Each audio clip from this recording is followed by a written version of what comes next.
Hello, and welcome to our October Buzz Pick author event. We are thrilled to have Celeste Ng here to talk about her latest book, Our Missing Hearts. Celeste Ng is the #1 New York Times bestselling author of Everything I Never Told You and Little Fires Everywhere. Her third novel, Our Missing Hearts, was published just a few weeks ago. Ng is the recipient of fellowships from the National Endowment for the Arts and the Guggenheim Foundation, and her work has been published in over 30 languages. Her novel is on sale now and available at your local independent bookstore. Throughout the conversation today, feel free to use the Q&A box to send in questions. We'll save some time toward the end to ask a few of your submitted questions. Also, closed captioning is also available at the bottom of your screen. On behalf of Indie Book Buzz and Bookfinity, we are excited to welcome Celeste Ng. Hi, Celeste. Hi, Amy. How are you? Good. And I probably should introduce myself to the audience. I'm Amy Cox-Williams, and I work here at Ingram Content and get the pleasure of talking with you today. And first of all, I want to thank you for being here and congratulate you on the success of the book. I mean, oftentimes we talk to authors pre-pub, but one of the benefits of talking to you now is I can, tout all of the success. It's the #1 Indie Next pick for October, a Reese's Book Club pick. It debuted on the New York Times bestselling list and is still there. And the critical praise just keeps rolling in. So, I mean, well-deserved and congratulations. Thank you. And we really appreciate you being here, just sort of behind the scenes. We were talking about you've already been on quite a book tour, and I know you've got several stops coming up, so we appreciate you taking the time today.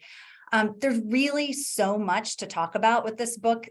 When I sat down to write a few questions, I was a little bewildered of where to start. So I'm just going to jump in. Our Missing Hearts it's being billed sort of as a dystopian novel, but I almost, when I was reading it, didn't put it there, although reading it, of course, now thinking about it, I'm like, yeah, I see that. But I think readers will find that the setting isn't entirely unfamiliar. So I was hoping you could just start by introducing us to Bird, your 12-year-old main character, and sort of the world in which we enter.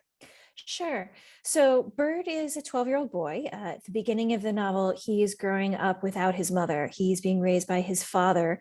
His mother has left the family a few years before, and she's a Chinese American poet, and his father is white. So Bird is multiracial. And he's living in a world that isn't exactly our America, but it's not, there's no flying cars. It's not that kind of dystopia, but it is an atmosphere full of fear, and particularly full of fear about Chinese Americans and Asian Americans. And new laws have been passed by the government to make sure that everyone is acting patriotic. And if you're not, they can take your children away. So one of the things that Bird has to be careful about, again, is, of course, how he behaves himself. And at the beginning of the book, he gets a letter from his mother, who he hasn't seen in many years. And it draws him into a quest to find her, to find out what happened to her, why she left, and what happened to their family. Right. And, you mentioned it a little bit there, but you are certainly tackling some very tough subjects head on. Book bannings, anti-Asian hate crimes and violence, child family separations. Many themes and scenes in the book sort of feel ripped from more recent headlines, although I know these aren't new issues. But I know you were working on this book. You've been working on it for a few years. It's not something you've just written in the last year. So it was almost like you were reading some tea leaves or a little bit in terms of some of the headlines. Tell us how that came about and what your process was. Yeah, it's been an experience where I hoped that reality and the book would be moving farther apart, and that doesn't seem to be the case exactly.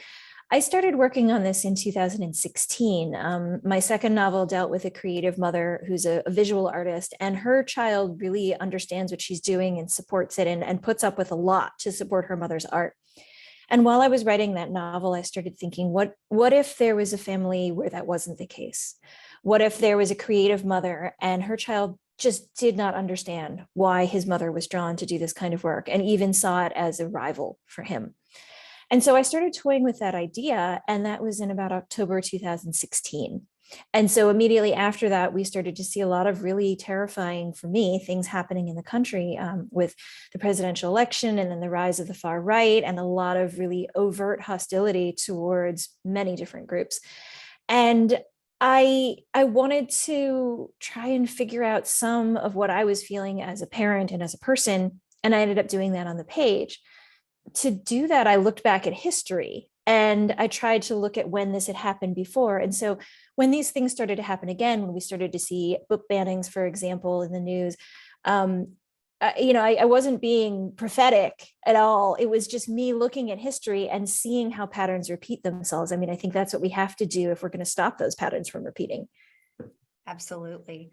And you mentioned earlier that Bird is on a quest. It's to find his mother. It's sort of a bit like a hero's journey. And the book has lots of oral storytelling in it, stories that Bird remembers from his mother telling him as a child. There's lots of folklore and fairy tales, and Bird even describes certain settings as sort of being like a fairy tale. I listened to the audiobook to start, and read by the amazing Lucy Liu, and you read some author's notes. But so the book really felt like the story that is being passed down, or even like one that's been created to pass down. Was this intentional in your writing? I mean, it sort of felt made for a listening experience. Absolutely. I love that you listened to the audio book in that way, because I did think of it as a story that was sort of being told.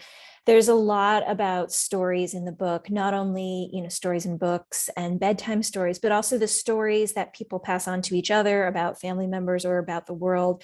I wanted the reader or the listener to have that sense of having this story be told to them too, almost the way that, as happens in the book, people need to kind of whisper things to each other that they don't feel safe writing down. I wanted the reader to have that feeling of being immersed, of having the story kind of blending in with their reality.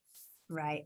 And then I definitely have the physical copy here. And so I would listen, and then I would go find sections to highlight. And so looking at the physical book is something I didn't notice in listening to it. But there's a little bit of a stylistic difference here. There are no quotation marks. It seems kind of at least different stylistically than your previous novels. Yeah, it's funny. A lot of people have been asking me about that. And I asked myself that too. I started writing the book and I realized partway through the draft that I wasn't using quotation marks, and that I was making some other choices. There are chapters in the book, but they're not set aside as chapter 1, chapter 2. And I had to ask myself, why was I doing that as a writer? Why did that feel like the right move? Because I have to admit that I usually like quotation marks in a book. And what I eventually realized was it has to do with that feeling of oral storytelling. When someone is telling you a story and literally saying it to you and you're hearing it, one of the things that happens is that their voice and the voice of all of the characters that are in the story kind of blend together, right? Because there's one person speaking it to you. And there is quite a bit of storytelling in the novel. And I realized I wanted the reader to get that feeling of being told a story, but also having the story and their reality blend together, having past and present blend together. And the stylistic choice was one way of doing that. Mm-hmm.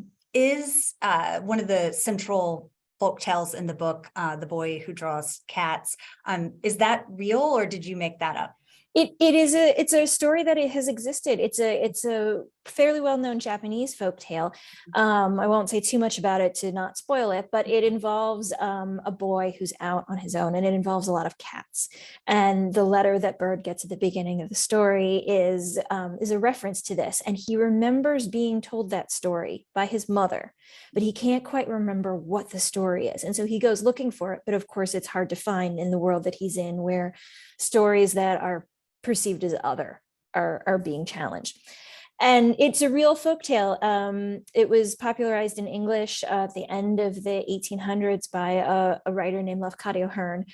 And it was one that I remembered from my own childhood, actually. I remembered the outlines of the story, but I couldn't remember it very clearly. And I asked my sister when I realized this was going to be part of the book. And she said, oh, I kind of remember it. I don't really remember that story very well. I asked my mother, and she said, I have no idea what you're talking about. And so I had this moment, much like Bird does in the book, of remembering this thing and feeling that it was speaking to me in a way, but not totally remembering how I'd gotten it or what the official version was. And I went looking for copies of the picture book that I remembered from childhood. I had such a clear memory of particular scenes in the story and how they were on the page. And I was ordering used copies of them, because they're all out of print. And I couldn't find exactly that story. Every version was a little bit different, and every picture was a little different. And I still haven't found the one that I remember in my mind. But one thing that story really brought home to me was how these stories really are alive. There maybe is no official version. It shifts depending on who's telling it and the moment you're telling it in. And that's what happens to the stories as well. Bird starts to find out. Right. And I do love the scene for all the booksellers and librarians in the audience, the scene where Bird is trying to explain to a librarian the book, and and she's picking off all of these potential books. He's like, it's a boy in a cabinet and cats, and he's like, oh, it could be this, but there's not a cabinet in that. I feel like we've all experienced that. I definitely thought of librarians and indie booksellers, as I've seen those conversations happen, and I admit that I have been on the asking end of those conversations where you're like, there's a really good book and it's got a girl and she has some problems, and I think it might be blue, but it also might be orange. Right. And that idea that someone, a librarian or a bookseller, has all that information and can kind of help you zero in on what you want. I wanted to pay tribute to that because I love bookstores and librarians, but also because it's a big theme of the book, of people trying to help you find a thing that you need, even when you don't totally know what it is. Right. Absolutely. And in fact, that leads directly into a question that I had a little bit further, but let's just jump in. I mean, librarians play a role in this book, in Bird's quest, and it's at one point when the first librarian he meets, and she is saying, I'm here to help provide information. He's asking her for something she can't do, but she's like, I can provide you the information. What role do you see libraries and librarians in our communities today, and sort of looking forward at, and especially thinking about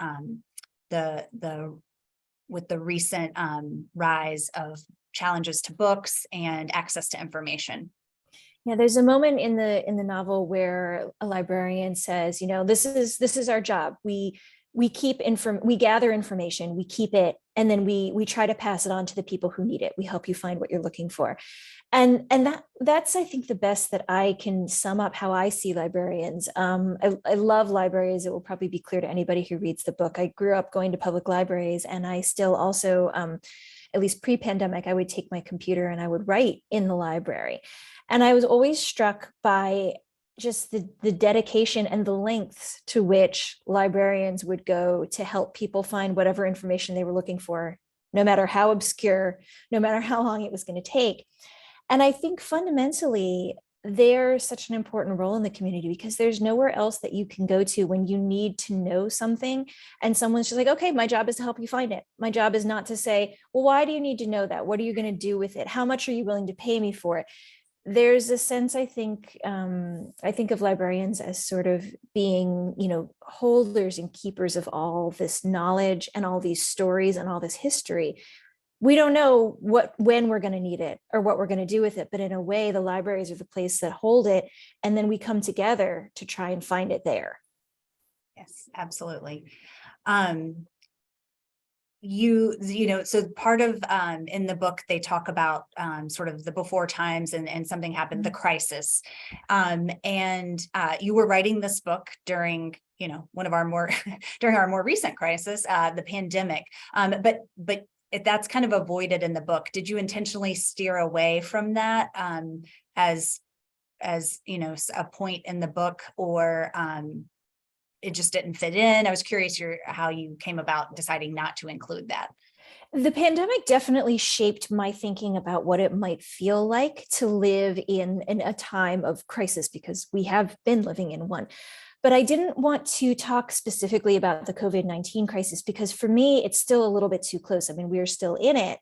And it's hard for me, I think, to get a real sense of context when I'm writing about something. And for writing, I always need context.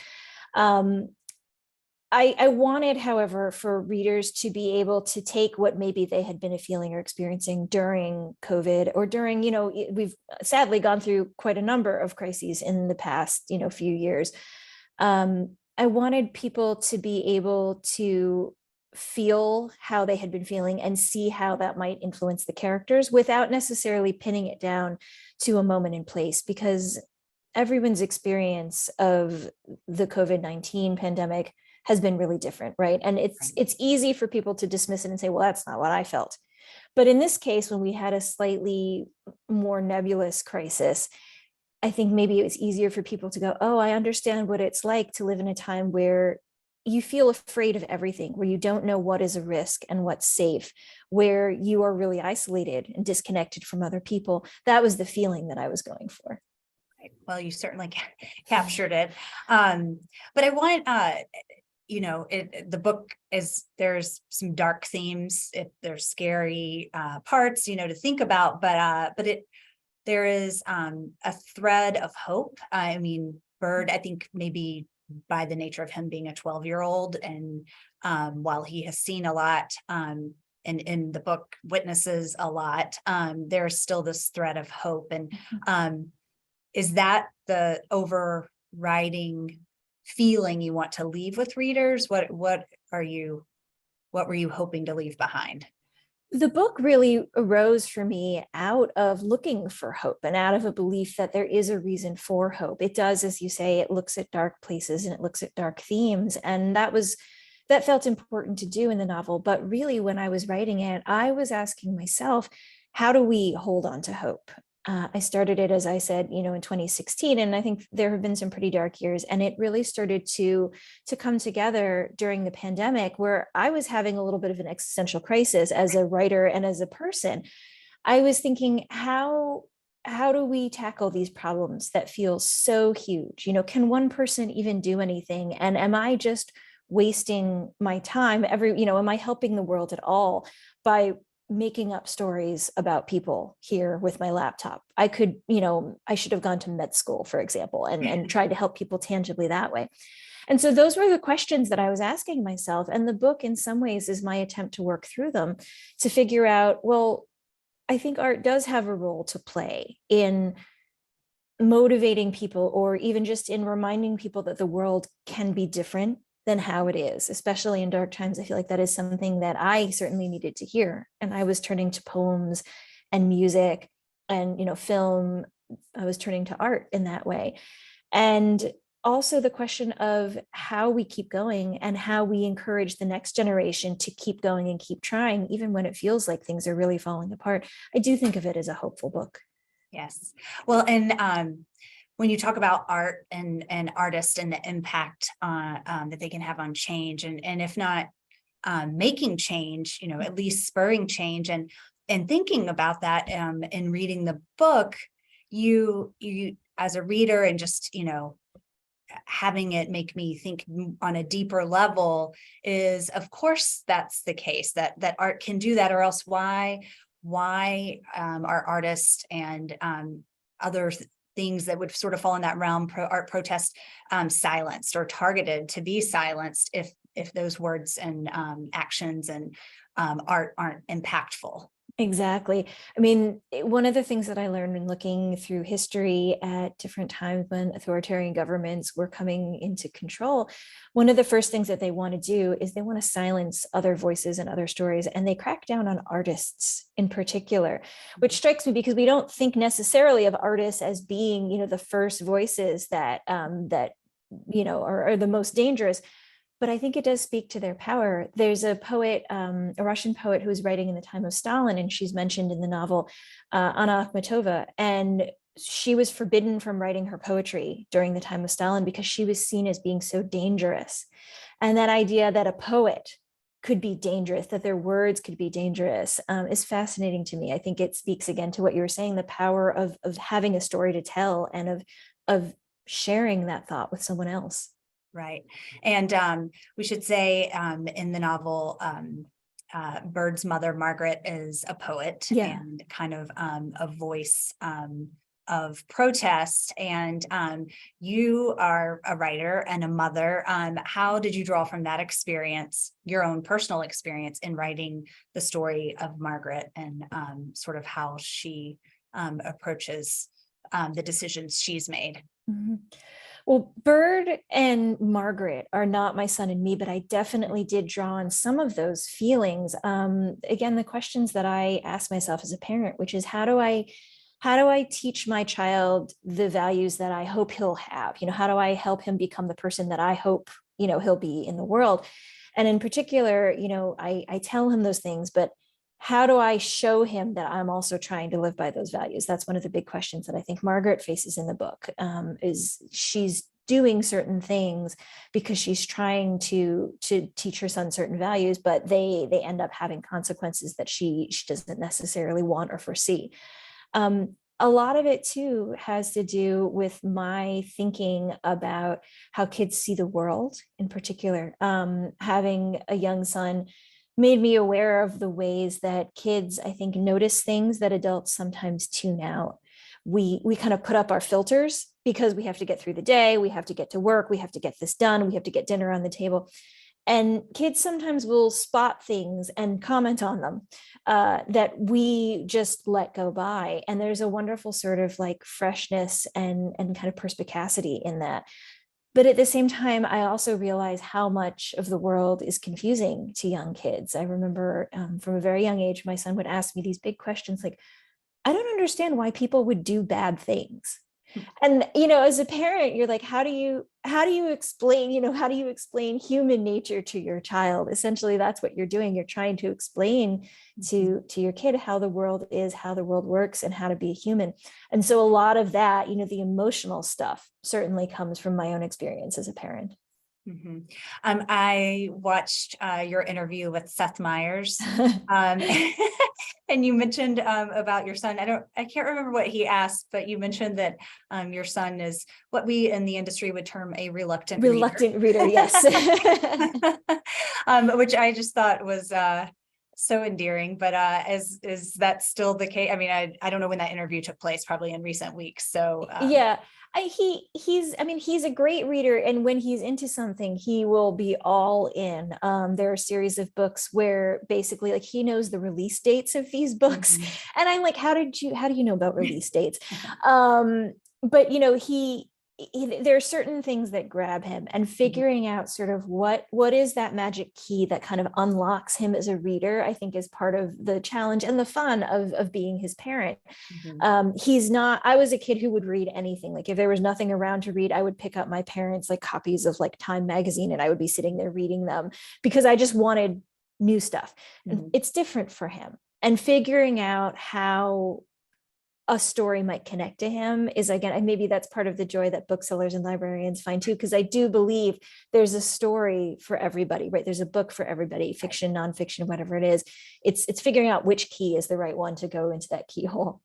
Yeah, absolutely. Well, I felt it acutely. I have a 12-year-old, and I've been in the book industry my entire career. We have a home full of books, and she likes to collect them, not so much read them. But if something does strike her, she's all over it. But it's interesting. I do see it as a little bit of an act of rebellion.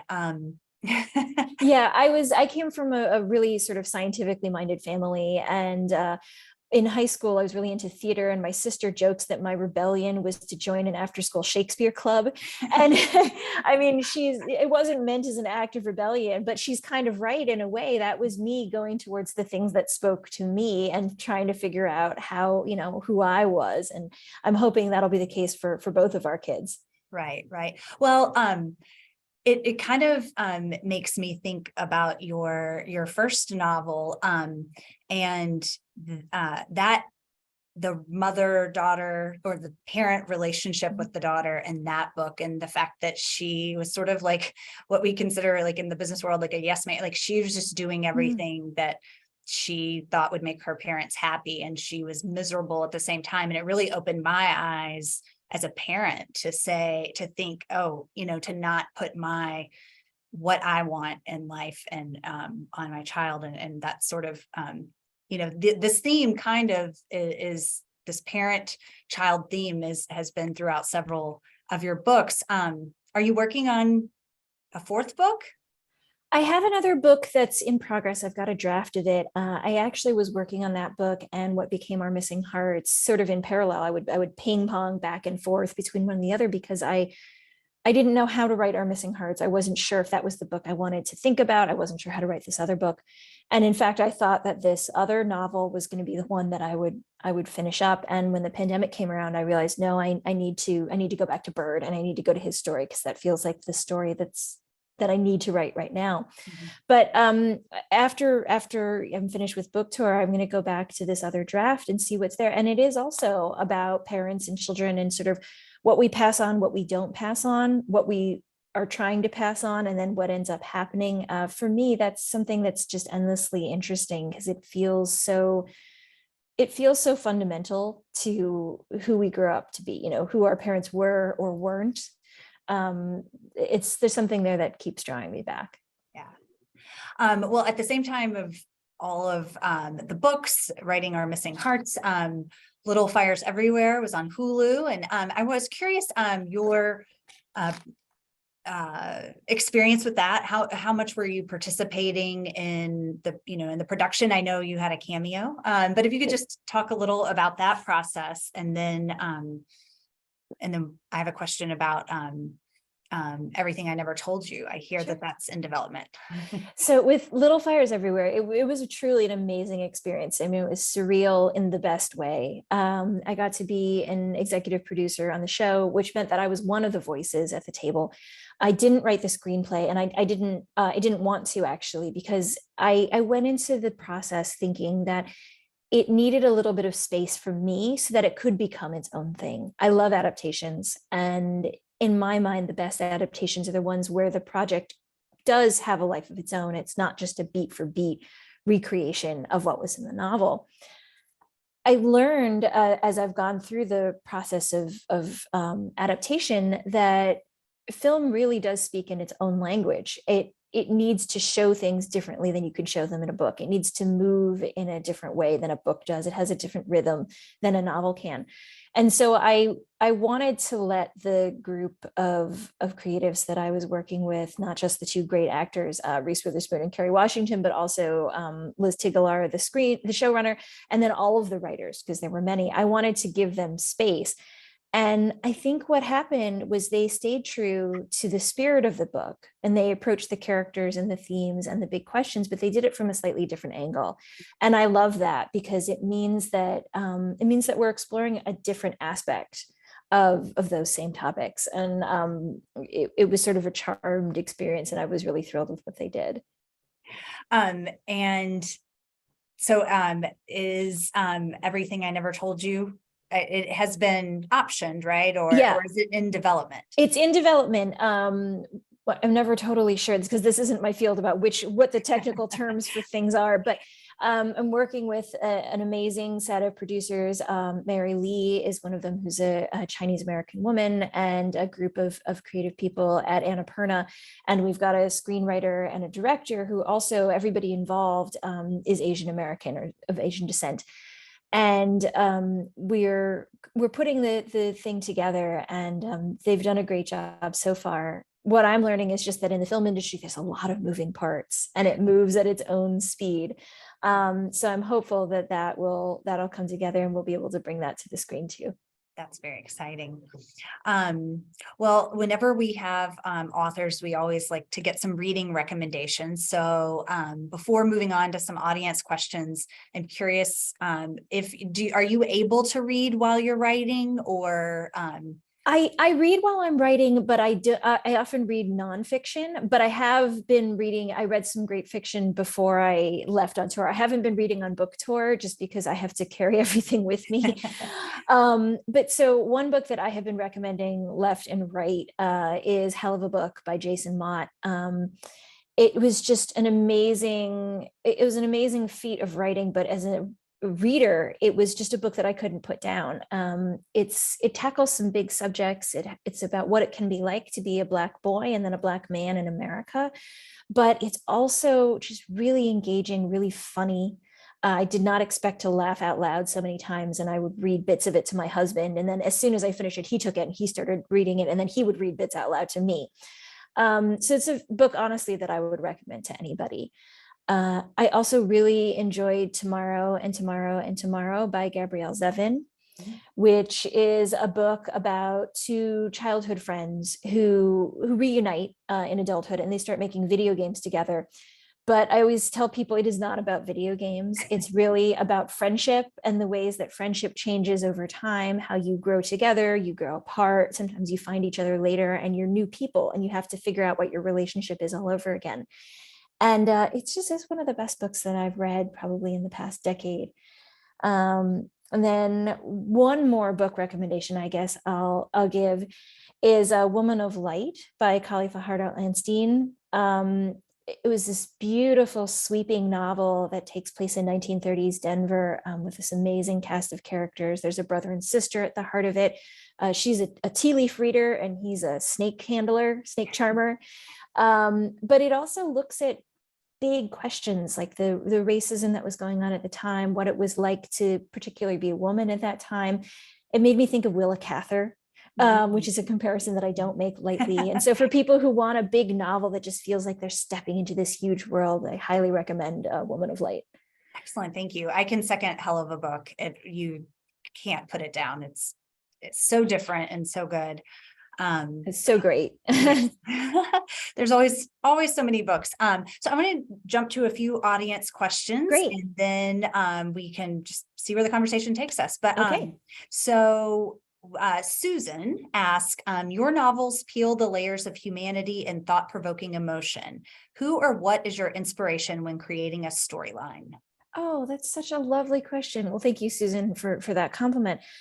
I really always start with the characters themselves. I don't know if this is cheating to say that, but I feel like I have to get to know the characters first, and then they end up kind of informing what the storyline is. So I usually start with a person or sometimes a situation, but usually a person that I don't understand, which is, with my first novel, it was, how did this teenage girl end up in this lake? And what was this relationship like between this brother and this sister, or between this daughter and her mother? And I don't understand that. And so I go to the book to try to figure it out. And the book is my way of figuring out who those people are. And it's a little bit like meeting somebody at a party. Once you get to know them pretty well, you get a sense of kind of what their deal is. You get a sense of what their story is, what matters to them. So for me, it always starts with character. In the case of Our Missing Hearts, it really started with Bird and his mother. And I started thinking, well, what is their relationship going to be like if he does not understand this thing that's so important to her work? And what could possibly lead her to leave her child behind, which is something that's really hard for me to imagine as a parent myself. And then once I start to know the characters, as you say, the storyline kind of spools naturally out from there. So sort of in line with that same kind of question, Dylan asked, who has been your favorite character to write? That's hard. It's a little bit like asking, who's your favorite kid, and you hope none of the other ones are listening. They've all been a joy. I will say that Izzy in Little Fires Everywhere was a real joy to write, in part because she does a lot of the things that I think in real life we don't do out of propriety and decorum and prudence. And she says things that a lot of times because we've been trained to be polite, we don't say them. And it was really fun to put someone on the page who just says the things out loud that people are thinking, and then sometimes chaos ensues. And for a writer, that's always really fun. Mary asked, I really loved this question. Your writing brings me to tears of both laughter and sadness. Do you ever cry over your own work? Oh, well, thank you for that. That's a huge compliment for a writer to hear, because knowing that the book moved a reader, I think is really the most wonderful compliment. I don't cry a lot when I'm writing. I don't cry a lot when I'm reading either. So I guess make of that what you will.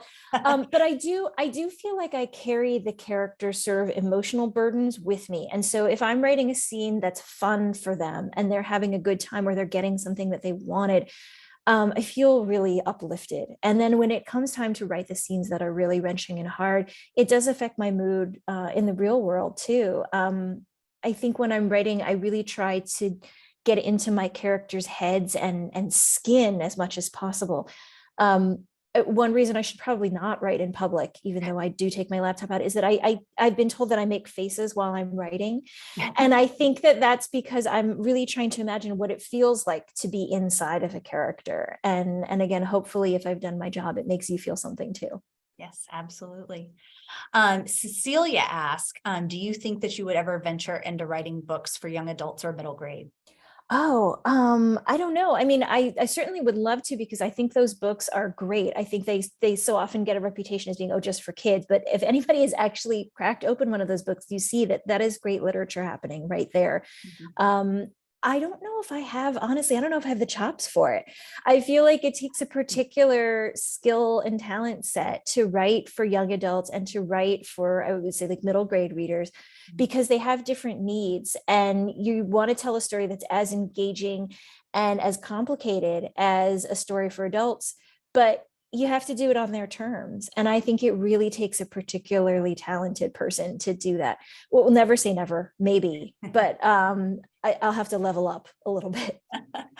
Well, Julie asked, what is your creative process? And I think lots of people, I mean, do you write every day? Do you sit in the, well, you mentioned you sometimes are writing in public, but do you have sort of a ritual, or how do you approach your creative process? I used to be very freeform about it. I used to be like, well, I don't feel like writing today. I'm going to go do something else, whatever it is. And then I had a kid, and that made me get much more disciplined. I do think it's made me a better writer, but that's not the case for everybody. It's sadly, that's not the magical formula either. But my writing these days usually revolves around his school schedule. So I push him out the door at 8:30 ish, and once I know he's on his way, I go to my office and I try to write for as long as I can. If I'm drafting, I will usually reread what I did the day before, and either I see ways to continue, or I see stuff that I need to fix. And either way, I get going again. And a good day for me will be maybe 4 hours of drafting. And then after that, I am usually spent, and I spend the rest of the time either reading or doing email or all the other things that kind of come with the writing life. But I try and engage with the project every day. It doesn't always mean that I'm writing on it, because sometimes it's just not possible. But I try and think about it. I try to kind of keep it alive, a little bit like stoking a fire, I guess, in a way. Because for me, that means that if it's alive, it's kind of, I'm going to mix metaphors and say it's kind of composting in my brain. It's doing stuff. And then when I'm ready to sit down with it, usually it's ready to work with me. Absolutely. Well, and one audience member asked about continuing to write after being rejected. And I don't know, but before your first book, did you encounter rejections? And how did you keep on moving? I absolutely did. So I'll say this for anybody out there who is interested in writing or who is trying their hand at writing. Rejection is just part of it. Keep going at it. It's much easier said than done, I know. But famously, I had a spreadsheet for a long time when I was writing short stories, and I was sending them out, and I nicknamed it to myself my spreadsheet of shame. And little did I know that many years later a reporter would ask me about it, and I would throw that term out offhandedly, and now people are like, can you tell me about your spreadsheet of shame? But I would keep track of where I had sent stories, and I would kind of color code it, because with short stories in particular, but with anything, it takes a lot of times before it finds its home. And I do believe it really is sort of a home. It has to be a fit. It's not about it being good. It just wasn't right for that publication or that person on that day. And so I had a list, and I would, when it got rejected, I'd make that little line red, and I'd make the next one yellow and send it out. But it only takes one green line. And I think that's important to remember. So for those of you out there writing, I mean, keep at it. What helped me, I think, was knowing that that's part of the process and that everybody goes through it. It was helpful to hear my professors say, oh yeah, on average, I think, probably story got rejected a dozen times before it got taken. That was surprisingly normalizing to hear. But it also, I think I kept going in some ways because these stories were important to me, because they were things that I needed to work through. They were stories that I needed to tell, or I needed to articulate to myself, or they were questions that I needed to kind of process. And I do that on the page. And so hopefully the stories that you're telling are ones that are important to you. And that's the reason to keep going, really. The other stuff is great and wonderful, and I wish it for you, but write the things that feel most important to you. And I think that the work finds its home.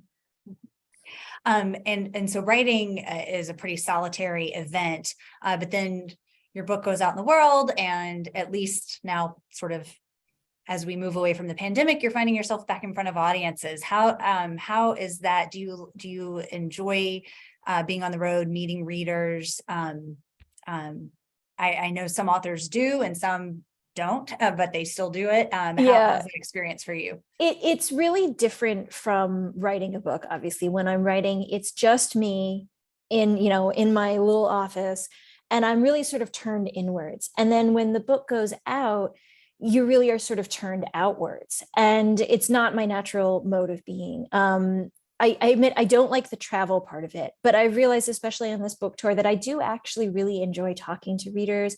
It's really special, and it's really a privilege as a writer to get to meet people who've read your book. And when you're writing a book, you don't know if it's going to resonate with anybody else. As I was just saying, you're writing something hopefully because it's important to you. And in a way, the book is your way of showing it to other people and saying, hey, this is what I see. This is what I think. This is what I feel. Do you feel any of that too?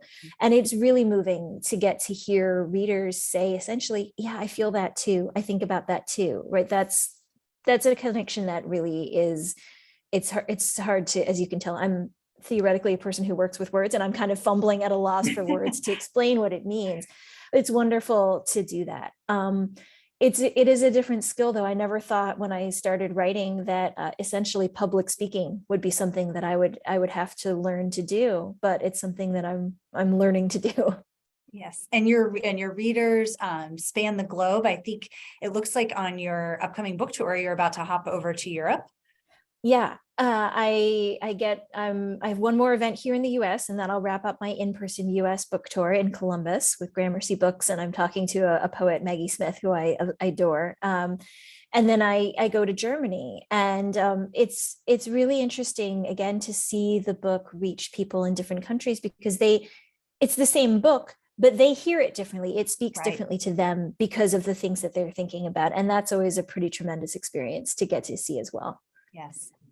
One last question, and then we'll see if there's anything else we should touch on. But outside of book tours and writing and being a mother, what do you like to spend your time doing? Oh, I like this question, because I feel like when I have a writer that I love their work, I want to know more about them. And I realize what I'm doing is I want to know that they're a person, and I want to know them as a person, because I feel like I know them from their books. Mm-hmm. But I also want the sense that, oh, you also are a human being. You live in the same world I do. You also like gardening. You also are a cat person, whatever it is. Like it's the thing that I feel like we don't get as much, particularly in the pandemic age, but you don't get to know people as humans. And that's a big part, I realize, of what I was talking about in the book too, is of that human aspect. So I do, as I said, I am kind of a cat person. I don't have a cat, but my husband is allergic, but I like cats. I do a lot of hobbies that don't have to do with words on purpose, because I think my brain needs a break. So it's drawn to things like gardening, which does not have to do with words, obviously, but somehow I find connections to writing in it. It does feed the writing in a way I didn't expect. I knit and I crochet. I do all kinds of crafty things. On Instagram, I've recently been outed as being a miniatures lover. I really like making scale miniatures. It's something that I've done since I was a kid. I had a dollhouse that used to be my sister's, and I co-opted it and absolutely took it over. And it's fun for me to make a tiny little typewriter or a tiny little armchair, whatever it is that I'm working on. So that's a lot of what I do when I'm not reading, writing, hanging out with my family, or doing all the other sort of ordinary busy work of life. I like making things just in different ways. Mm-hmm. And it always ends up coming back to writing somehow in the end. Yes. Do you make little miniature animals, or do you ever do like scenes or I do. So I started off as a miniature food maker. So this was when I was in college and in grad school. It was like a sideline for me. It was a way that I kind of earned extra money so that I could, go out to eat and buy new clothes, whatever I wanted. It was in the very early days of the internet, and I was doing it really for fun. And I got into a group of miniaturists online. This is like really early days of the internet, so we weren't even on a website or chat. So we were on like an email list serve. And I would trade with other people, and then I started selling little, miniature tarts, miniature bundt cakes. If you remember, I feel like it's the thing like grandmas used to make with the hole in the middle. And then I started making miniature Chinese food because that wasn't available anywhere, and it was important to me. And so I started with that. And now sometimes I make miniature scenes. For Christmas, I guess a couple years ago, my husband got me these little things called book nooks that are the current trend. It's essentially like a little tiny room, but you put it on your bookshelf. So it's, books, and then there's a little scene. And so it could be like a little tiny, like Diagon Alley is a very popular one, right? Or a very tiny little Jane Austen parlor, whatever you want to put in there. So I'm having fun making little scenes in there, and I get to make all the stuff that goes in, and it's been a real joy. That is really fun. We're gonna have to check your social media and see if you post some photos of these. It's been a little while. It's been mostly book stuff now, but hopefully when I go home, I have big plans. Well, pun not intended. I have plans for the things that I'm going to make next. Excellent. So I know we're wrapping up a little bit early, so I guess I'll just ask, is there anything that we haven't touched on, or are there any questions that in the back of your head that as you've had these interviews and events that you're like, oh, nobody asked me that, I thought this would be a topic, or any sort of closing remarks? No, I mean, this was really great. I feel like we covered a lot. I feel like you touched on a lot of the big things. Oh, I guess one thing I'll talk about that I've only been asked once, but it's a great chance to support someone else's work, is the cover of the book. Yes. This amazing cover was designed actually by somebody at my UK publisher. And the cover, which shows this beautiful image of a feather, I wanted to give a shout out to the artist who created it. So his name is Nick Orr. He lives in the UK. I didn't find him, the amazing cover designer did, but that's a real feather that he has cut out. So if you see it, or go look up the cover afterwards, I don't know how he does it. But speaking of small things, he cuts up the feather. And so that's a real feather. And all the birds that are flying away are little bits of that feather. And I think that's such amazing art that I wanted to give him a shout out. And I think it suits the book as well, because the feather it's disintegrating, it's falling apart, and yet it's also turning into something new. And I think that's a lot of the message that I realized I was thinking about in the book. So I love the cover, and I am very grateful to Mr. Orr for letting me use his artwork on the cover. Excellent. Well, we are very grateful to you for taking time today, for being with us, and for sharing so much. It's been really fun to watch this book take off, and we're really excited to see what else comes of it, and what comes next for you, and hopefully we'll be talking about your fourth book here in not too distant future. Well, thank you so much. Thank you for this conversation. Thank you to everybody at Ingram for the support, and thank you to everybody who's out there who tuned in and listened. Thank you for coming and for reading. Excellent. And we'd like to thank Penguin Press for working with us to have you here, and thank you to all of our audience today. And I think that's it. We'll close out for today. Great. Thank you so much. Take care. Bye-bye.